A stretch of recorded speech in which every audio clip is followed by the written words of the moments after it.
اب میں بطور وکیل اسٹوڈنٹ آف لا میں ایسا کام نہیں کروں گا جو انلیگل ہو. بالکل. میں اس کو پولیٹیکل سٹنٹ کے طور پر استعمال نہیں کروں گا کہ میری شہرت بہت اونچی ہو جائے گی. فیمیل میں نے کون سا پرائم منسٹر کا الیکشن لڑنا ہے؟ میں تو وکلا کا نمائندہ ہوں. میں نے وکیلوں کی بات کرنی ہے, قانون کے مطابق کرنی ہے. جو مجھے قانون اجازت نہیں دے گا میں وہ ایگریمنٹ سائن نہیں کروں گا. ہاں یہ ضرور ہو سکتا ہے کہ جو آفس بیئرر جو میں اگر سائننگ اتھارٹی ہوں تو کمیشن لوگ لیتے ہیں, میں بھی لے سکتا تھا. میں نے سمجھا کہ نہیں یہ بددیانتی ہوگی. وہی پیسے جو ہے میں نے فکس اکاؤنٹ کر دیے اور وکلا کی سینئر لوگوں کی مشاورت سے کر دی ہے. الحمدللہ جانے کے بعد جب ہم جائیں گے ادھر سے تو فکس اکاؤنٹ 4 کروڑ سے زیادہ پیسے چھوڑ کے جاؤں گا, اس لیے تاکہ وہ 20 سال کے لیے مقرر ہو جائے. اس کا سالانہ منتھلی جو پرافٹ ہوگا وہ وکلا کی فلاح کے لیے استعمال ہوتا رہے گا. یہ ایک بات بڑی سیدھی سی کلیئر سی ہے. کوئی ایسا کام دنیا میں نہیں کروں گا جو وکلا کے خلاف ہو. ایک بات آپ نے غور کی ہوگی, سیکورٹی کے حوالے سے بات کروں گا, پہلے بھی بات ہوئی تھی. آپ نے غور کیا ہوئے 7 ماہ گزر گئے. میں پوری ذمہ داری سے آپ کے پروگرام کے ساتھ سے یہ کہوں گا کہ کوئی فیصلہ آباد کا ادارہ چاہے پرائیویٹ ہو چاہے سرکاری ہو وہ مجھے یہ بتا دے کہ میں نے یہ 7 ماہ میں کسی ادارے میں انلیگل انٹرفیئرنس کی ہو. ٹھیک ہے. میں نے ٹاؤن ڈیولپروں کی اپنی بار میں پریا پنچایت کی ہو. میں نے چیمبر کے مسائل کو اپنے بار میں لے کے حل کیے ہو. سوتر منڈی گلا منڈی کے مسائل کو میں نے لیا ہو. میں نے قطن کچھ نہیں کیا.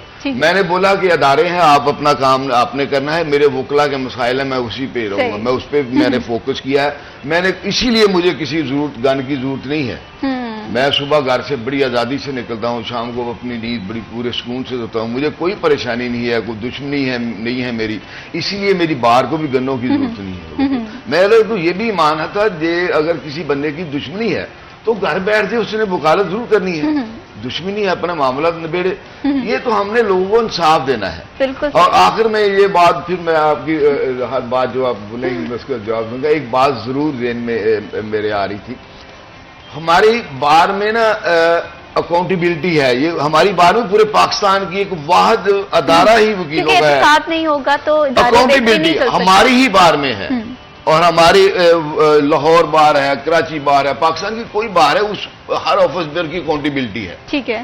ہم سال جانے کے بعد کا انتظار نہیں کرتے. صحیح. اکاؤنٹیبلٹی کے عمل کو کس طرح سے میک شور کیا جاتا ہے؟ ہر بندہ آپ جو بھی ریچ اور ممبر ہے, مسجد ممبر ہے, وہ میرے سے پوچھ سکتا ہے مجھے کھڑا کر کے, جی صدر صاحب یہ آپ نے غلط کام کیوں کیا ہے؟ تو میں اس کو جواب دینے کا پابند ہوں اور میں جواب دیتا ہوں. ٹھیک ہے. اگر کسی دوست وہ یہ سمجھتا ہے کہ یہ آپ ایز اے پریزیڈنٹ غلط کام کر رہے ہیں, ادارے کو نقصان پہنچ رہا ہے, تو میں پوری ذمہ داری سے کہتا ہوں کہ اگر کوئی ایسی بات مجھے نشاندہی کوئی جونیئر دوست بھی کرے گا تو میں اس کو غور فکر کروں گا. یہ غلط ہو رہا ہے تو نہیں کروں گا انشاءاللہ. کیوں کروں گا؟ میں بار کے کسی بھی مفاد کے اگینسٹ نہیں جا سکتا. بالکل اسی طرح. اور شکر اللہ کا یہ ہے کہ میری جو ایگزیکٹو کمیٹی ہے بڑی نوجوان ہے, بڑی چاقو چبند ہے, وہ بھی اس چیز کو نظر رکھتی ہے.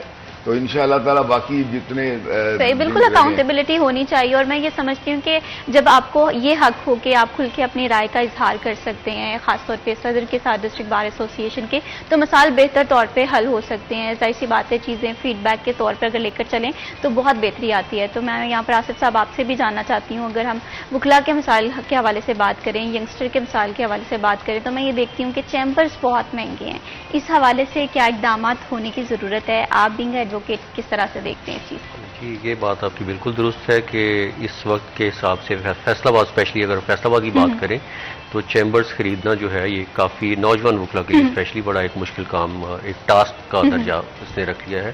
اس کی 2-3 وجوہات ہیں. ایک تو جس طرح ہم نے پہلے ڈسکس کیا کہ بہت سارے لوگوں کا رجحان آ گیا ہے کہ ہم نے وکیل بننا ہے, تو اس لیے جب وہ آئیں گے ان کی اسٹرینتھ زیادہ ہوگی تو ظاہر سی بات ہے آبویسلی ان کو اپنے چیمبرز کے لیے جگہ درکار ہوگی. دوسرا چیمبرز کی جگہ اس حوالے سے جتنی اسٹرینتھ بار کی بڑھتی جا رہی ہے اس حوالے سے چیمبرز کی تعمیر نہیں ہو سکی. چیمبرز کی تعمیر کے لیے سب سے پہلے تو ہمارے پاس مطلب بار کے پاس کوئی ایسی جگہ نہیں ہوتی کہ بار اپنے طور پہ کوئی چیمبرز کی تعمیر کر لے. اس کے لیے لامحالہ ہمیں جو اپنی گورنمنٹ ہے اس سے اپروچ کرنا پڑتا ہے, ہماری انتظامیہ گورنمنٹ سے اپروچ کرتی ہے کہ آپ ہمیں چیمبر کے لیے جگہ مختص کر کے دیں.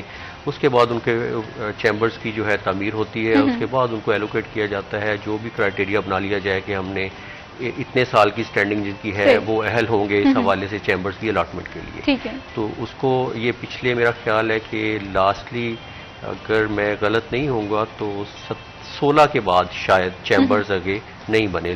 ایک 2016 میں بلڈنگ بنی تھی صوفی برکت اللہ بلڈنگ. اس کے بعد آج ہم 25 میں بیٹھے ہیں تو تقریباً 9 سال کا عرصہ بن رہا ہے. اس 9 سال میں ہر سال ہماری بار کی اسٹرینتھ جو ہے وہ پہلے کچھ لوگ ہر سال بار میں جو ہوتا تھا کہ 10 20 50 کی انرولمنٹ ہوتی تھی, اب ملٹی پلائی ہو رہی ہے. ہماری بار کی اسٹرینتھ جو ہے وہ تقریباً 5,500 کے راؤنڈ اباؤٹ اس وقت ہو چکی ہے. اس حوالے سے چیمبرز کی گنجائش میں تو یہ ہماری انتظامیہ اس کے اوپر تحرک کیا بھی ہے. یہ ذمہ داران سے ملے بھی ہیں, انہوں نے اپنی ریکویسٹ بھی فارورڈ کی ہے. اور ہم جیسے لوگ جنہوں نے ان کو یہ سجیسٹ کیا ہے کہ چیمبرز واقعی ایک ضرورت ہے نا, اور اسپیشلی جو دوسرے جن کو ایک عرصہ ہو گیا ہے پریکٹس کرتے ہوئے وہ تو اس کیپیسٹی میں ہوتے ہیں کہ وہ اپنے چیمبرز خرید سکیں.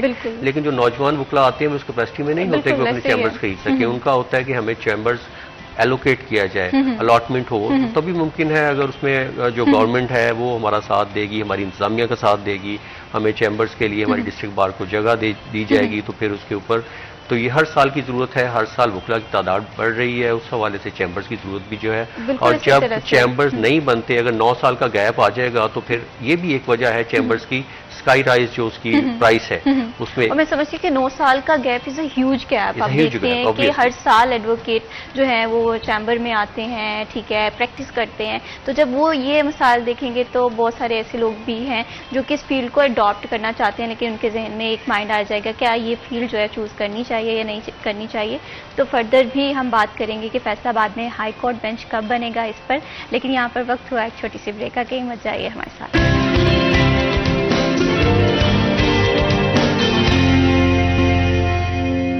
SCT@10 میں ونس اگین خوش آمدید. بریک پہ جانے سے پہلے ہم بات کر رہے تھے فیصلہ آباد کی اہم ضرورت ہائی کورٹ بینچ کا. یہاں پر یہ جو ہے بننا چاہیے, لیکن ہم دیکھ رہے ہیں کہ اس پہ اس طرح سے اقدامات نہیں ہو رہے. کیا وجوہات ہیں اور کب ڈسٹرکٹ بار ایسوسیشن کی جانب سے اس پہ کیا پلاننگ کی جا رہی ہے. تو رائے سلیمان بٹی صاحب, آپ سے میں جاننا چاہتی ہوں کہ ہائی کورٹ بینچ ضرورت بھی ہے, اس حوالے سے کیا اقدامات کیے جا رہے ہیں اور کب ہم دیکھیں گے کہ فیصلہ آباد میں ہائی کورٹ بینچ بن رہا ہے. یہ فیصلہ آباد کی بات اگر نام ہی کی جائے تو, لیکن یہ ہر سٹیزن آف پاکستان کا یہ حق ہے کہ اس کو 2 سٹیپ پہ انصاف ملے. اس کے لیے فیصلہ آباد کئی سالوں سے کوشش کر رہے ہیں ہم لوگ کہ ادھر ہائی کورٹ بینچ ہونا چاہیے. ہر دور میں کوشش ہوئی, تحریک چلی, لیکن وہ ناکام ہوئی, اس لیے کہ اوپر کسی نے ٹچ سے مچ نہیں کیا. اور میں سمجھتا ہوں کہ ہائی کورٹ کی تحریکیں ناکام ہونا یا ہماری بات پوری طرح وہ مانے, اس کی ذمہ دار ہم بھی ہیں, لیکن ان کی یہ ہردرمی بھی ہے. ٹھیک ہے. ہمارے مسائل یہ ہے کہ جو فیصلہ آباد کے اوریجنل سٹیک ہولڈر ہیں وہ ہمارے ساتھ آن بورڈ ہی نہیں ہے. ٹھیک ہے. وہ اس لیے آن بورڈ نہیں ہے کہ ان کو شوق بہترین یہ ہے کہ وہ 20-25 کروڑ کی گاڑی نکالتے ہیں, وہ لاہور جاتے ہیں, وہ ایک عالی شان محل نما کوٹھی میں ایک وکیل صاحب کا دفتر ہے, وہ ادھر بیٹھتا ہے, وہ باہر اس کو 20 گھنٹے انتظار کرواتا ہے, پھر پر منٹ اس کی وصولی کرتا ہے. وہ اسی میں خوش ہوتے ہیں کہ اتنے بڑے وکیل, اتنا بڑا نام اس کے پاس گئے تھے. بھائی اس کے پاس تم کروڑوں کی گاڑیوں میں اس کے پاس بڑا نام وہی ہوگا نا. اگر وہی گاڑی میرے گھر کے یا میرے آفس کے باہر کھڑا تو میرا نام بھی بڑا ہو سکتا ہے. میرے اپنے شہر کو, یہ وہ لوگ ہیں جو کافی پینی ہو تو ادھر پینا پسند نہیں کرتے, لاہور جاتے ہیں. اسٹیٹس سمبل کی میں بات کرتا ہوں. وہ لوگ ہمارے ساتھ آن بورڈ نہیں ہیں. ہم کچہری بازار کے موبائل ریٹیلر کو آن بورڈ لے لیتے ہیں, ہڑتال کروا لیتے ہیں, اپنا بھی نقصان کرتے ہیں, معاشرے کا بھی, سوسائٹی کا بھی. ان کو جوں تک نہیں دینگتی. ہمیشہ ہمارا یہ جھگڑا رہا ہے کہ لاہور کے وکلا ہمارے وہ خلاف ہیں. ٹھیک ہے. میں کہتا ہوں ان کی ریکارڈ یہ بات کر رہا ہوں, لاہور ڈومیسائل کوئی وکیل جو ہے کوئی ایک بڑا نام نہیں ہے پاکستان میں. ٹھیک ہے. پاکستان کی موجودہ جو رجیم اقتدار میں ہے وکیلوں کی, وہ تمام لاہور سے باہر کے لوگ ہیں. جو ان کے اپوننٹ لوگ ہیں احمد خان کمپنی، وہ تمام کے تمام آؤٹ آف لاہور ہیں، لیکن لاہور میں ان کا نام ہے. اگر لاہور کے ٹیپیکل وکلا سے پوچھ لیا جائے جو اوریجنل لاہور سے ہیں، وہ ان کے تمام وہ بھی خلاف ہیں. وہ کہتے ہیں کہ انہوں نے ہمارے سورس پہ قبضہ کر لیا آ کر. یہ معاملہ ہے. دوسری بات، جو ہمارے ملک فیصل آباد شہر کے جو سیاستدان پولیٹیشین ہیں، بڑے نام جو تھے، انہوں نے اپنے تک بڑی کوشش کی. ٹھیک ہے. میں رانا ثناء اللہ صاحب کو اپریشیٹ کرتا ہوں، حالانکہ میرا سیاسی جماعت سے تعلق نہیں ہے، لیکن جب وہ لا منسٹر پنجاب تھے تو اس وقت پنجاب کیبنٹ 1947 سے لے کر آج تک ایک دفعہ کیبنٹ ایجنڈے پہ ہمارا ہائی کورٹ بینچ کا ایشو رکھا گیا تھا. ٹھیک ہے. اور یہ رانا صاحب کی مہربانی تھی. کبھی کیبنٹ میٹنگ میں ڈسکس نہیں ہوا، یہ ایجنڈے پہ رکھ کے انہوں نے بات کی تھی، وہ اپروو بھی ہوا تھا. اور اس کا یہ رزلٹ آیا کہ وہ کیبنٹ کا انہوں نے وہ سارا وہ پروگرام لے کے اس کی ججمنٹ فیصلہ لے کے ہائی کورٹ کے تمام ججز جو 67 کے راؤنڈ بورڈ لگ بھگ تھے، انہوں نے ایک کپ آف ٹی پہ وہ اس کو ٹرن ڈاؤن کر دیا بیٹھے بیٹھے. اب نہ وہ 67 ججز اکٹھے ہوں، نہ کوئی بات کریں. حالانکہ وہ میں سمجھتا ہوں ایز اے اسٹوڈنٹ رہا، وہ انلیگل تھا. ویسے بیٹھ کے گپ شپ کر رہے ہیں تو کہہ دیا نہیں یہ نہیں ہونا چاہیے، تو اس کو انہوں نے قانون بنا لیا. ہمارے سے تو یہ ہو رہا ہے، لیکن چونکہ وہ بدنیت ہیں، اعلیٰ حکام نہیں دینا چاہتے فیصل آباد کو ہائی کورٹ بینچ کو. اس کے لیے میں نے ریکویسٹ کی تھی اعلیٰ حکام سے، بھائی اگر یہ آپ کے دل میں بے ایمانی ہے تو یہ سروس ٹریبونل ہے، ہمارے کسٹم ٹریبونل ہے، یہ انکم ٹیکس، یہ کیپٹل فورم کورٹ ہے، انٹلیکچوئل پراپرٹی کے ٹریبونل ہے، یہ وہ کام ہے، ان کے لیے بھی ہمیں سفر کرنا پڑتا ہے. بالکل. تو لا منسٹری نے میرے سے وعدہ کیا ہے کہ 4 آپ کو کسٹم ٹریبونل، ٹھیک ہے، انٹلیکچوئل پراپرٹی کا ٹریبونل، انشورنس کے ٹریبونل، اور یہ جو FBR کا AIR ہے، ATR وغیرہ اس کو کہتے ہیں نا، وہ انشاءاللہ امید ہے کہ نومبر اکتوبر میں وہ فیصل آباد میں انشاءاللہ کام وہ کریں گے. دوسری بات، یہ میری ایک بار کوشش ہوگی انشاءاللہ تعالی، اگر مجھے اللہ نے میں کوشش کر رہا ہوں، 1-2 ملاقاتیں میری اگر ہوگی جو میں چاہ رہا ہوں، تو ہائی کورٹ بینچ کا مسئلہ اجاگر کریں گے ضرور ایک بار. لاسٹ میں یہ پورا شہر کی ضرورت ہے، اور میں سمجھتی ہوں کہ اگر یہاں پر ہائی کورٹ بینچ بن جاتا ہے تو ہم دیکھتے ہیں کہ عدالتوں میں جو اتنے زیادہ میں ایک بات گارنٹی سے کہہ سکتا ہوں آپ کے پروگرام کے حوالے سے، اگر فیصل آباد میں ہائی کورٹ بینچ بن جائے، یہ جو ادارے جس کی لگامیں نہیں ملتی، یہ کون کنٹرول کر رہا ہے، یہ سارے کنٹرول میں آ جائیں گے. ان کی جرت نہیں ہے یہ کوئی بات کر سکے. بیسیکلی ایک پاکستان میں عدلیہ ہی ہے جو ان اداروں کو روک سکتی ہے یا ان کے معاملات کو کہتی ہے شٹ اپ کال دے سکتی ہے. اس کے بعد ان کو تو کوئی پوچھنے والا ہی نہیں ہے. اب میری تو دعا ہے کہ میری عدلیہ کو اللہ طاقتور کر دے، یا عدلیہ کو خود بھی چاہیے کہ خود تھوڑا سا حوصلہ کرے اور طاقت پکڑ لے. بالکل، ہماری دعائیں تو ہیں کہ فیصل آباد جو ہے یہاں پر ہائی کورٹ بینچ بنے، یہاں کے لوگوں کو فیسیلیٹیشن ملے، اور جو ہم دیکھتے ہیں کہ ہمیں دوسرے شہر جانا پڑتا ہے، کبھی اپنے معاملات زندگی جو ہیں وہ بھی ہمارے متاثر ہو رہے ہوتے ہیں اس سے، لیکن کہتے ہیں امید پہ دنیا قائم ہے اور امید اچھی رکھنی چاہیے. تو یہاں پر ناصر صاحب آپ سے میں یہ جاننا چاہتی ہوں، اگر ہم بار کو دیکھیں، عدلیہ کو دیکھیں، ان کے تعلقات کو مؤثر بنانے کے لیے کیا اقدامات ہو رہے ہیں، کیا اقدامات کیے جانے چاہیے مزید، اس حوالے سے تھوڑا سا بتائیے. بار اور بینچ جو ہے یہ ہمیشہ سے کہتے ہیں کہ گاڑی کے 2 پہیے ہیں، ایک کے بغیر دوسرا نہیں چل سکتا، دوسرے کے بغیر پہلا نہیں چل سکتا.